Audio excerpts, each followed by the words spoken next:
Irmãos, vamos então para a mensagem. Eu quero que você abra a sua Bíblia comigo em Mateus capítulo 16, versículo 18.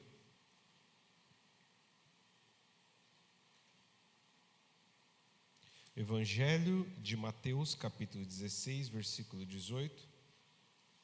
Estamos na nossa série de mensagens que tem uma pergunta: você entende esse versículo? E hoje nós vamos explicar mais um versículo que muitas vezes, eu acho que esse é um dos que as pessoas têm mais dificuldade de entender. Mateus 16, 18.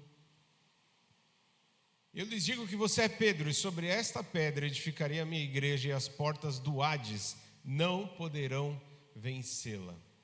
Você tem a corrigida fiel aí, Rafael? Almeida Revista Corrigida Fiel. Pois também eu te digo que tu és Pedro, e sobre esta pedra edificarei a minha igreja, e as portas do inferno não prevalecerão contra ela. Amém? As versões mais antigas, elas não suavizavam, né? Elas não tinha preocupação se ia ofender, se não ia. Então, esse é o texto, meus irmãos. Eu quero que você agora ore por mim, eu vou orar por você, para que Deus fale aos nossos corações. Pai querido, em nome de Jesus, nós, ainda na Tua presença, Te adoramos, Te glorificamos, reconhecendo, Senhor, quem Tu és. Não Te adoramos apenas pelo que fazes, mas por aquilo que Tu és. Tu és Deus, Tu és o Criador, portanto o Senhor merece a glória e o louvor daqueles que foram criados por Ti. E nós sabemos que não fomos apenas criados, nós fomos salvos, nós fomos transformados, regenerados, porque o Senhor nos amou de uma tal maneira, que o Senhor deu o Seu único Filho, para que todo aquele que nele crê não pereça, mas tenha vida eterna. E estão aqui, Senhor, os salvos, estão aqui, Senhor, ó Pai, homens e mulheres que receberam gratuitamente a vida eterna, e vieram aqui Te adorar de todo o coração, e vieram aqui demonstrar a sua gratidão. Senhor, nós viemos também aqui para ouvir a Tua voz, porque queremos ouvir e obedecer. Fala conosco, Senhor, nos dá direção clara, é o que eu Te peço, que todos os ruídos venham cessar, que todo levante do inferno venha cair por terra. Senhor, nós repreendemos agora todas as enfermidades, toda doença, em nome de Jesus, que o Senhor possa colocar as Tuas mãos curadoras, Pai, curando, libertando, Pai, em nome de Jesus, amém. O tema da mensagem essa noite é a igreja que Jesus construiu. A igreja que Jesus construiu. Nós acabamos de ler esse texto que fala sobre o diálogo de Jesus com o apóstolo Pedro. Ele vira para Pedro, lembrando que Pedro, ele antes de conhecer Jesus e de andar com Jesus, ele era conhecido como Simão, apenas Simão. É Jesus que dá para ele esse nome, Cefas, ou Pedro, que significa rocha, pedra. E então ele diz: eu lhe digo que você é Pedro. Ele estava usando aqui uma comparação, uma analogia. Assim como você é Pedro, eu quero que você entenda, Pedro, que sobre esta pedra eu edificarei a minha igreja, e as forças da morte não a conquistarão. As portas do inferno não vão prevalecer contra aquela igreja que eu vou construir. Amém, irmãos? Jesus construiu, edificou, fundou uma igreja há mais de 2000 anos atrás. E a dúvida é: que igreja é essa que Jesus construiu? Talvez alguns pensem: onde fica o endereço dessa igreja que Jesus construiu? Qual é a cor das suas paredes, de dentro e de fora? Como é o templo que Jesus edificou e construiu? Lembrando que Jesus era carpinteiro. E aqui há uma confusão muito grande também, porque muitos confundem carpinteiro com marceneiro, com pedreiro. Você sabe a diferença? Quem sabe a diferença de pedreiro, carpinteiro e marceneiro? Quem sabe a diferença? Sabe, irmão Dorival? Alvenaria, madeira. E marceneiro? Móveis de madeira. Muito bem. Muito bem. Então, o pedreiro mexe com cimento, tijolo, concreto, né? O carpinteiro, ele vai fazer o acabamento das construções, às vezes batentes, janela, porta. Ele vai construir estruturas para grandes construções ou mesmo casas pequenas, residências. Eu sempre tive essa dúvida. Eu achava assim, mas carpinteiro não é a mesma coisa que marceneiro? Carpinteiro mexe com madeira, assim como o marceneiro. Só que, como foi falado pelo irmão Dorival, o marceneiro ele é focado na fabricação de móveis. O carpinteiro é focado em construção civil, utilizando o mesmo material, que é a madeira. Então Jesus era carpinteiro. Em outras palavras, nós podemos dizer que Jesus também era um construtor, só que não um construtor que utilizava tijolo e cimento. Ele, ainda que não fizesse uma casa do zero, ele pelo menos contribuía ali com as partes fundamentais de uma casa. Muitas vezes o acabamento. Hoje em dia o carpinteiro ele não é tão utilizado, porque hoje em dia a tecnologia avançou, inclusive nessa área de construção. Hoje a gente vê todo tipo de material, às vezes de plástico, a gente vê aí de gesso, a gente vê vários materiais que as pessoas usam para fazer estrutura, o próprio ferro, não é isso? Na época de Jesus, isso não era tão comum. Mas Jesus é o carpinteiro. Digamos que naquela época se faziam casas de madeira. Jesus é o construtor. Quando você ouve na Bíblia falar edificar, é importante você lembrar de uma palavra chamada edifício. O que é um edifício? Quando você vai nas grandes cidades, você vai ver um monte de edifício. São os prédios. São as grandes construções, são chamadas de edifício. Então, quando a Bíblia fala que nós devemos edificar uns aos outros, um construtor que faz um prédio, ele levanta o prédio ou ele derruba o prédio? Ele levanta, não é isso? Ele levanta o prédio e ele faz todo um esquema ali, usa toda uma estrutura para fazer o alicerce, para que aquilo que ele construiu, às vezes aqueles prédios enormes construídos, se mantenham de pé. É isso que faz um construtor e que nós podemos chamar de edificador. E é isso que Jesus nos chamou para fazer, porque Ele também foi o primeiro a edificar a igreja. Mas que igreja é essa? Jesus é o carpinteiro, então Ele fez uma grande igreja, um grande templo de madeira. É isso? Será que é isso que Ele estava dizendo para Pedro? Então Jesus, se não era um pedreiro, era quase um pedreiro. Ele disse que ia construir uma igreja e a construiu. Será que simbolicamente ele estava falando de todos os templos cristãos que estão espalhados pelo mundo? E que foram construídos desde o início do cristianismo até hoje? Será que era disso que Jesus está falando?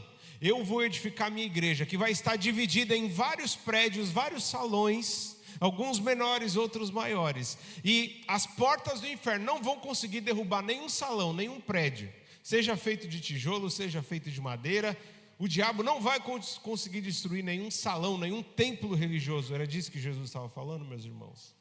Obviamente que não. E aqui vocês estão careca de saber, alguns literalmente como eu, estão carecas, porque a gente tem falado bastante isso, né? O que é igreja? E hoje nós vamos reforçar esse conceito para aqueles que estão nos assistindo pela internet. E você que já ouviu isso, vai ouvir detalhadamente, conhecer alguns textos novos, que talvez você ainda não viu, que vão falar sobre esse assunto. Veja o que Jesus diz em Mateus capítulo 18, versículo 20. Ele vai já nos dar uma pista sobre o que é essa igreja, onde ela estará. Mateus 18, 20, nós vamos ler todos os textos na NVT. Só um que nós vamos ler na NVI. Mateus 18, 20. Acompanhe comigo lá no telão. Diz assim: pois onde 2 ou 3 se reúnem em meu nome, eu estou no meio deles. Qual é a promessa de Jesus? 2 ou 3 reunidos no meu nome, no nome dele.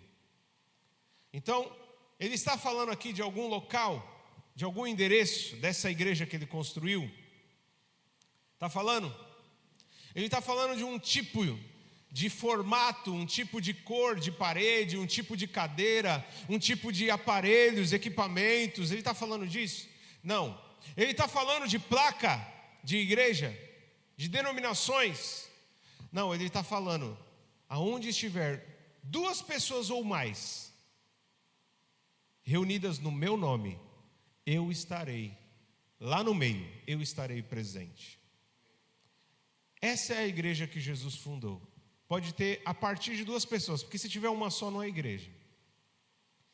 Então, a partir de 2 pessoas que se reúnem para adorar a Deus, para estudarem a palavra, para fazerem orações, no nome de Jesus, a promessa de Jesus é: eu estarei no meio deles, eu estarei presente, porque é esta a igreja que Jesus fundou, é essa a igreja que Jesus edificou, levantou, construiu. Lucas capítulo 5, versículo 1. Para que fique claro que Jesus não se limitava e não ficava dependendo de estruturas, nem de madeira, nem de tijolo, cimento, para levar a igreja avante. Lucas capítulo 5, versículo 1, nós vamos ler até o versículo 3. Acompanhe comigo. Então Jesus à beira do lago de Genezaré, estando Jesus à beira do lago de Genezaré, grandes multidões se apertavam em volta dele para ouvir a palavra de Deus. Ele notou que junto à praia havia 2 barcos vazios, deixados por pescadores que lavavam suas redes. Entrou num dos barcos e pediu a Simão, seu dono, que o afastasse um pouco da praia. Ele sentou-se no barco e dali ensinou as multidões. Você viu onde era o endereço da igreja? O endereço da igreja era em qualquer lugar, aonde tinha 2 ou 3 que queriam ouvir a voz de Jesus, as palavras de Jesus, que queriam adorar a Jesus, reconhecer a Jesus como Senhor. É claro que tinha muitos curiosos, e não é diferente em nossa geração, mas Jesus então encontra 2 barcos que estavam parados. Já imaginou isso, irmã Cida? 2 barcos parados, mas não eram os barquinhos assim, né? Essas canoas, eram aqueles barcos de pescaria antigo, eram um pouco maiores. E ele simplesmente pede para Pedro, dono de um dos barcos, afastar um pouquinho o barco. Ele sobe no barco, como se fosse o púlpito, a plataforma. A gente estava discutindo esses dias sobre a altura que seria o palco, o púlpito, né? Algumas igrejas chamam de altar, nós não acreditamos nisso. Então, o púlpito de Jesus, ou o palco que Jesus usou, naquele momento, foi um barco, a céu aberto, na beira da praia. Aonde é a igreja? Qual é o endereço da igreja que Jesus construiu? Essa igreja pode estar em qualquer lugar, pode estar em qualquer formato, desde que seja reunida no nome de Jesus, com pelo menos 2 pessoas que estejam buscando seguir o evangelho, a doutrina dos apóstolos. A presença do próprio Jesus estará presente e o culto será recebido por ele. Amém, irmão? Então Jesus, além de pregar em cima de um barco, usar um barco como púlpito, ele também pregou nas sinagogas judaicas, ele também pregou em templo, no templo dos judeus, mas ele também pregou em casas, ele pregou no monte. A gente até, há uns tempos atrás, ficava aqui conjecturando, tentando imaginar como que era nos tempos de Jesus, já que não tinha microfone, né? Nos tempos de Jesus não tinha microfone, nem megafone. Como será que eles conseguiam falar com multidões? Como será que eles conseguiram falar com 5.000 pessoas sem ter microfone? Então, alguns estudiosos dizem que Esse era um dos recursos. Eles subiam em lugares que eram mais altos e iam falando, e normalmente eles ficavam de costa para o vento.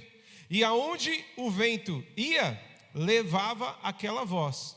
A gente vê também uma conjectura naquela série chamada The Chosen, que a gente achou até interessante, onde mostrava os 12 discípulos de Jesus espalhados no meio da multidão. Aí um mais perto ouvia as palavras de Jesus e ia pregando para aquele povo que estava ali perto dele. O outro discípulo estava mais à frente e ia falando, repetindo a mesma coisa, até chegar no último. Não sei se ia ser igual o telefone sem fio, né? Que começa de um jeito e termina de outro, né? Mas a gente não sabe exatamente, a gente fica tentando imaginar. Mas Jesus usou alguns recursos, e um desses foi subir em plataformas. Ou ele ficava no topo do monte, a multidão ficava abaixo, ou ele ficava em cima do barco, ou ele estava numa casa e estava todo mundo aglomerado, tinha gente até no telhado, como tentaram, né? Colocaram um homem, passaram pelo telhado para ser curado por Jesus. Então, todo lugar onde tinha pessoas sedentas, Jesus via uma oportunidade de fazer um culto completo, com pregação, com oração, com cura, e o nome dele era glorificado, o nome do Senhor era exaltado. Então, aonde ele estava, e tinha pelo menos 2 pessoas, a igreja se manifestava, aquela igreja que ele instituiu, aquela igreja que ele edificou. Agora, meus irmãos, que tipo de igreja Deus não habita? Que tipo de igreja Deus não habita de acordo com a Bíblia? Vamos olhar em Atos capítulo 17, versículo 24, tradução Nova Versão Transformadora. Atos 17, 24 diz assim, é o apóstolo Paulo que está pregando, ele diz: Ele é o Deus que fez o mundo e tudo que nele há. Uma vez que é Senhor dos céus e da terra, não habita em templos feitos por homens. Não habita em templos feitos por homens. Então, qual é a igreja que Jesus construiu? Se não é todas essas que nós muitas vezes frequentamos no decorrer da nossa vida. É aquela onde está reunida pessoas com fé genuína. Então, aqui nós vemos claramente o apóstolo Paulo repetindo algo que é mencionado no Antigo Testamento. Deus não habita em templos feitos por mãos de homens. E por que as pessoas têm o costume de falar, nossa, aquela igreja é bonita, se referindo ao prédio? Nossa, a nossa igreja vai ser pintada de tal cor. Nossa, aquela igreja, você viu aquela igreja como ela é bem estruturada, como ela é bem organizada? Mas normalmente a gente fala isso se referindo não ao povo, e sim à estrutura. E sim à organização, à instituição religiosa. Então eu quero dizer para você, Igreja do Servinho, que antes começou com Comunidade do Servinho, mudou para Comunidade Evangélica do Servinho, agora a Igreja do Servinho. Não é essa igreja que vai subir, e sim o povo que se organiza aqui, desde que creia verdadeiramente no Senhor Jesus Cristo.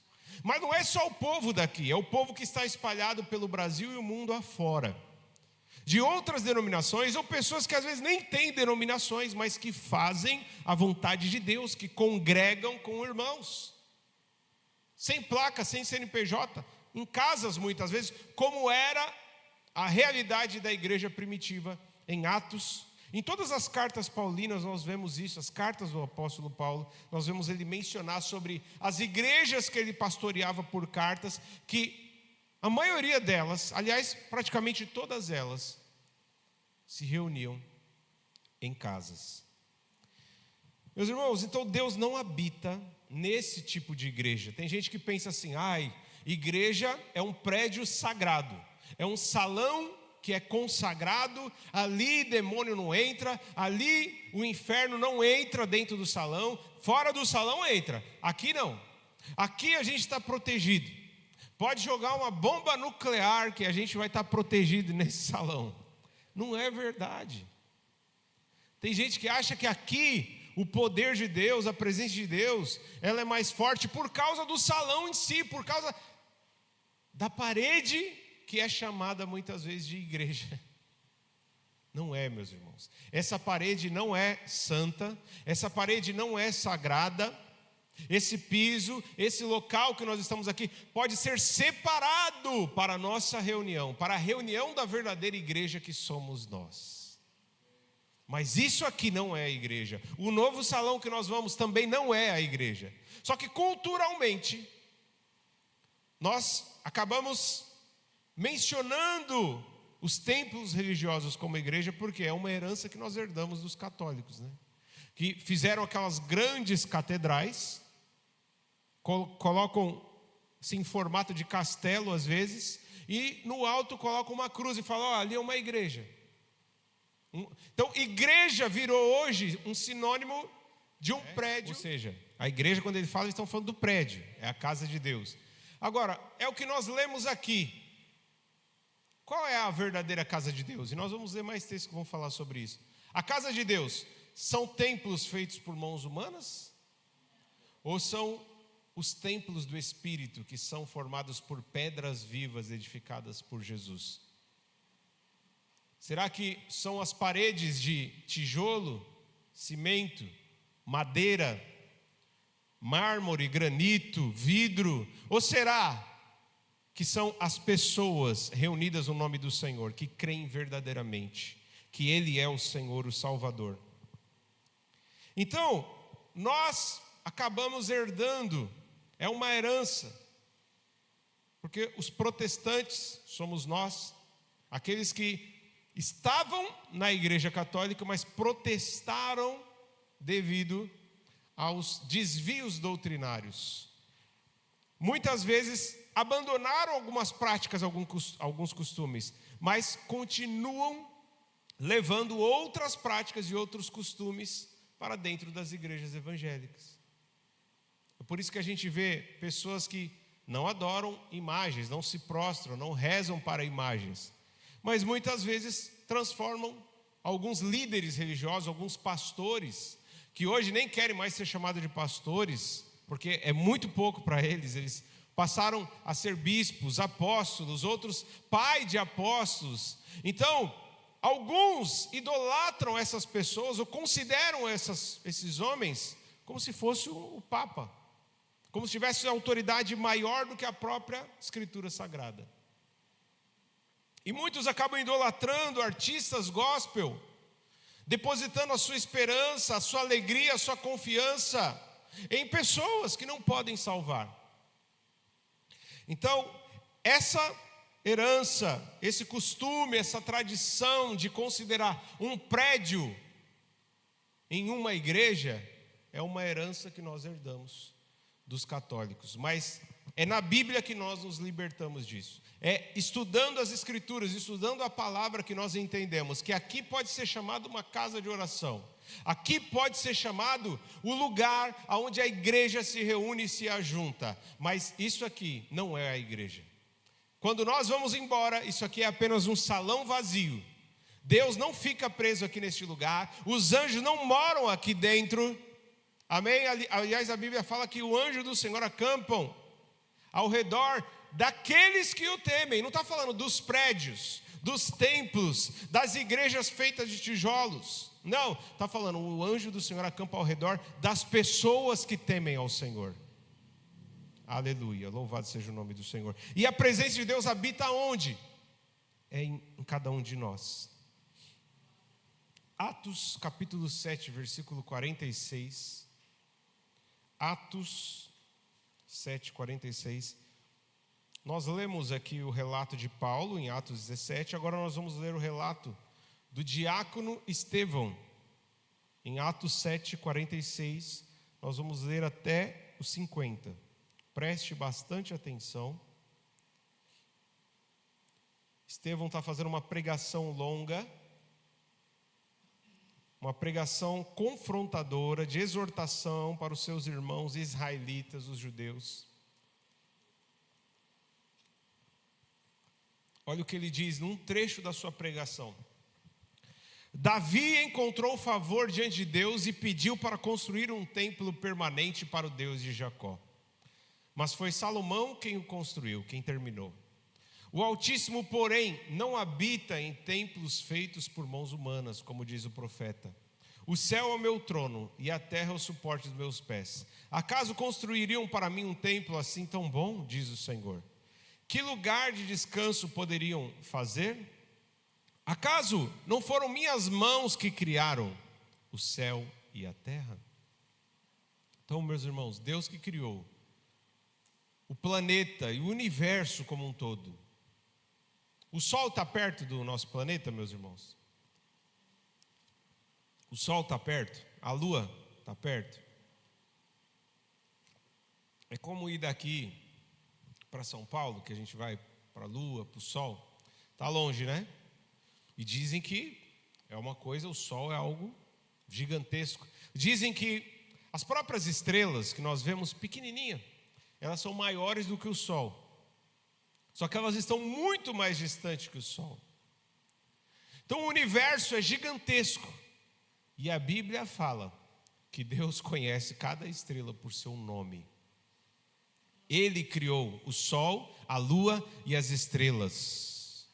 Você consegue entender o tamanho do seu Deus?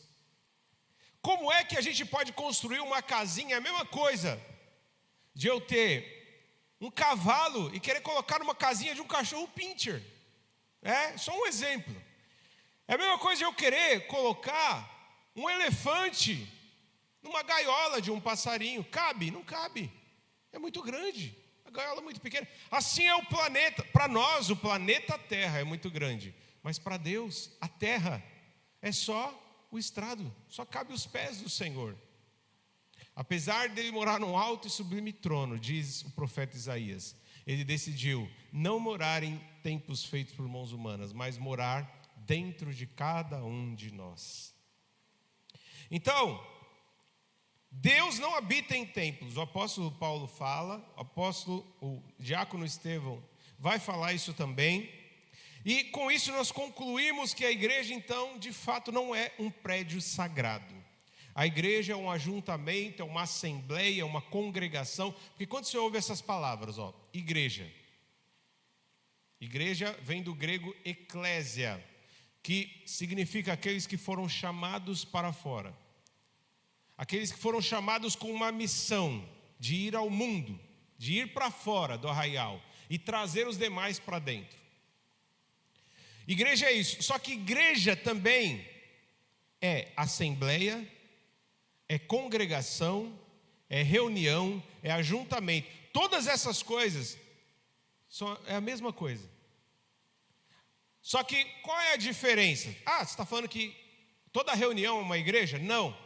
A não ser que a reunião seja feita no nome de Jesus, com o objetivo de adorar a Ele, ouvir a sua voz, cantar louvores, orar a Ele e ouvir a sua palavra. Se a reunião tiver esse propósito, se ela for no nome de Jesus e tiver o propósito de adorar a Ele, então é uma igreja, não importa onde esteja. Não importa onde esteja, é uma igreja. Que tipo de igreja Deus habita? Só para confirmar, 1 Coríntios 3,16. Paulo, como um missionário, enviado do Senhor, ele pregou na Ásia, na Europa, em muitos lugares. 1 Coríntios capítulo 3,16 diz assim: vocês não entendem que são o templo de Deus e que o Espírito de Deus habita em vocês? O que a palavra do Senhor está dizendo para nós? Que isso aqui é a casa de Deus? Isso aqui é o templo do Espírito Santo? Nós somos o templo de Deus e o Espírito de Deus habita em cada um de nós que cremos em Jesus. Olha o que Pedro vai dizer, porque lembrando que nós iniciamos essa pregação falando de Jesus o carpinteiro, que construiu, ele disse que ia construir, edificar uma igreja. E ele, como sabia de construção, então ele usa essa figura de linguagem. Agora Pedro vai nos explicar, em 1 Pedro capítulo 2, versículo 5. Onde estão os tijolos ou as pedras usadas em construções? Aonde estão os pedaços de madeira, seja lá o que for?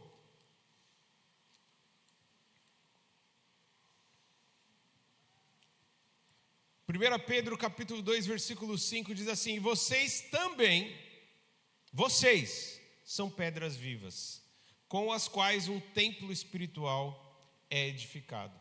Além disso, são sacerdotes santos, por meio de Jesus Cristo, oferecem sacrifícios espirituais que agradam a Deus.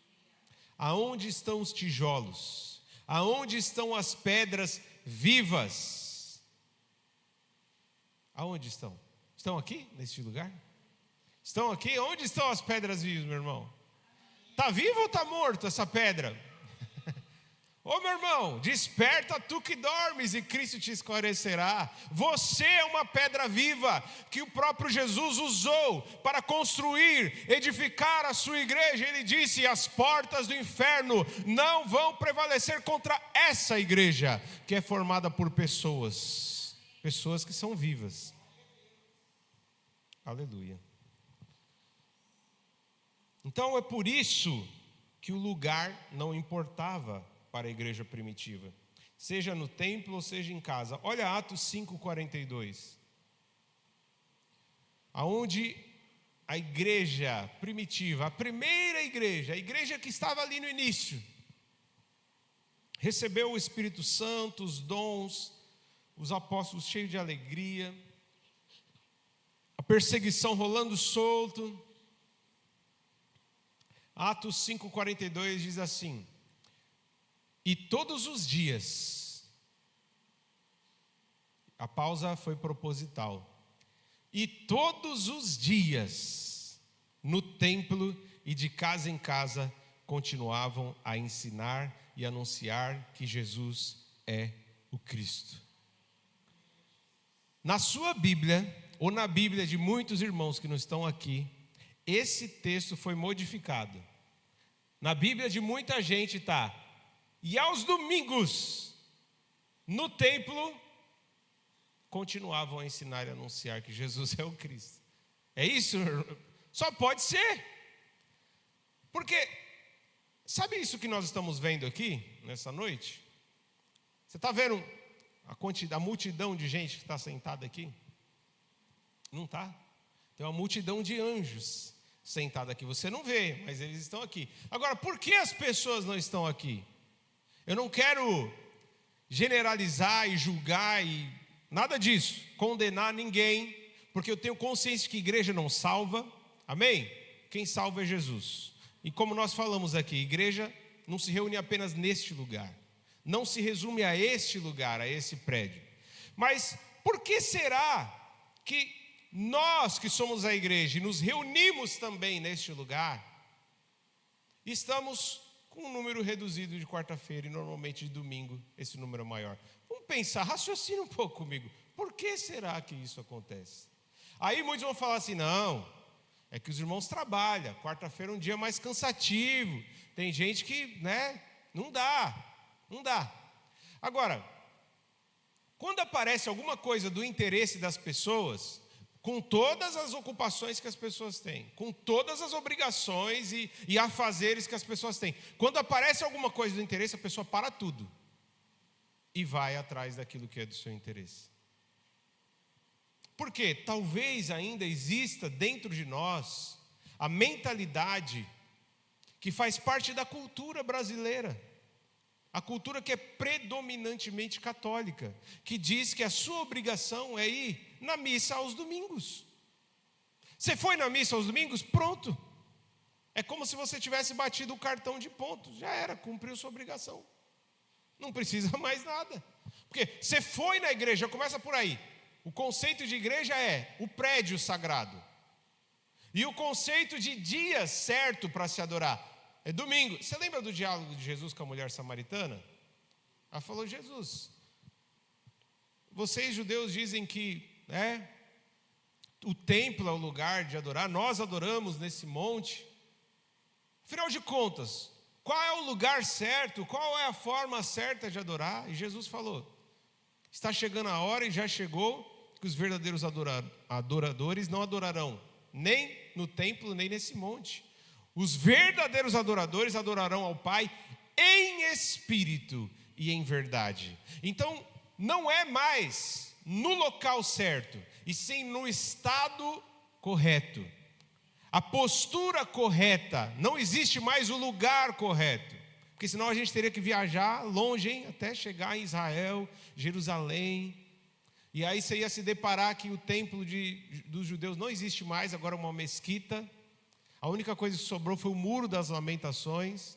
Mas o templo não tem mais, ele foi derrubado e construíram uma mesquita muçulmana, aqueles que são do islamismo. Não adianta, por mais que a gente fosse lá, a gente não ia conseguir. Então, já pensou?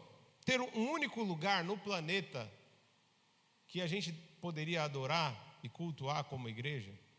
Mas Jesus falou, está chegando a hora, e já chegou, em que os verdadeiros adoradores adorarão. Aqui eu vou fazer uma paráfrase. Não importa se é num templo, não importa se é em Jerusalém, se é na China, se é na África, se é no Japão, se é no Brasil, se é na Alemanha, não importa. Não importa se esteja dentro de uma casa, se esteja no meio do caminho, se esteja numa praça, se esteja na beira do rio, se esteja pescando. Os verdadeiros adoradores adorarão ao Pai em espírito e em verdade. Aleluia. Agora os pescadores deram glória mais forte. Opa, então eu posso glorificar em cima do barco. Não preciso mais ir na igreja, porque igreja não é mais um local, igreja somos nós. Sim, você não precisa mais ir na igreja, mas você precisa se reunir como igreja, com a igreja, porque a igreja não é só você. A igreja é você e eu, e os demais que estão aqui. E não é esse o local em que a gente se reúne com mais frequência? De quarta, de domingo a igreja toda, terça-feira é as irmãs. Uma segunda-feira por mês são os irmãos. Não é isso? É o lugar que a gente entendeu que cabe mais pessoas reunidas, congregadas numa grande assembleia. Não é a denominação Assembleia de Deus, é a Assembleia de Deus mesmo. Amém? Então, meus irmãos, olha comigo, 1 Coríntios 16, versículo 19. 1 Coríntios 16, 19. As igrejas aqui na província da Ásia enviam saudações do Senhor. Também os saúdam Áquila e Priscila, e todos da igreja que se reúnem na casa deles. Áquila e Priscila tinha uma das igrejas da província da Ásia, e era no Templo de Salomão, lá no Brás, em São Paulo. É isso? Não, era na casa deles. A casa de Priscila e Áquila, que eram notáveis, eram um casal exemplar. Paulo elogiava muito esse casal. Eles tinham uma igreja que se reunia na casa deles. O local da reunião era a casa deles, porque era onde dava. A nossa igreja não começou numa casa? E se precisar voltar para uma casa um dia, Deus nos livre, mas se tiver algum tipo de perseguição, algum tipo de tribulação, a gente volta para casa. A igreja fecha, a igreja acaba, a igreja é destruída por Satanás. Edificarei a minha igreja, e as portas do inferno não prevalecerão contra ela. A igreja é formada de pedras vivas. Todos nós que somos o templo do Espírito Santo, somos o santuário, a morada, o lugar onde a presença de Deus se manifesta, é dentro de cada um de nós. É quando nós estamos juntos que somos a igreja. Olha comigo Colossenses capítulo 4, versículo 15. Mandem minhas saudações a nossos irmãos em Laodiceia, e também a Ninfa, e a igreja que se reúne em sua casa. Mais uma igreja. Igreja que era pastoreada pelo apóstolo Paulo, não era qualquer um não. Nada mais, nada menos do que o homem que foi inspirado por Deus para escrever 70% do Novo Testamento. Quase todo o Novo Testamento foi escrito ou por ele ou por alguém ligado a ele. Então, meus irmãos, a igreja se reunia na casa de Ninfa. O nome é esquisito, né? Mas, enfim. Olha comigo Hebreus capítulo 10, versículo 25. Hebreus 10, 25. Vê para mim na Revista e Corrigida, Pastor Rafael. Tradução Revista e Corrigida. Esse é um texto clássico, quando o pastor quer dar um puxão de orelha nos irmãos que estão faltando na igreja, usa esse versículo. Não deixando a nossa congregação, como é costume de alguns, antes admoestando-nos uns aos outros, e tanto mais quanto vedes que se vai aproximando aquele dia. Então, o que o escritor aos Hebreus está falando? Não deixe a nossa congregação, como é o costume de alguns irmãos que estão deixando de congregar, estão deixando de se reunir como igreja. Olha na NVI. Não deixemos de reunir-nos na igreja. É isso? Na igreja. O que está escrito aí? Como igreja.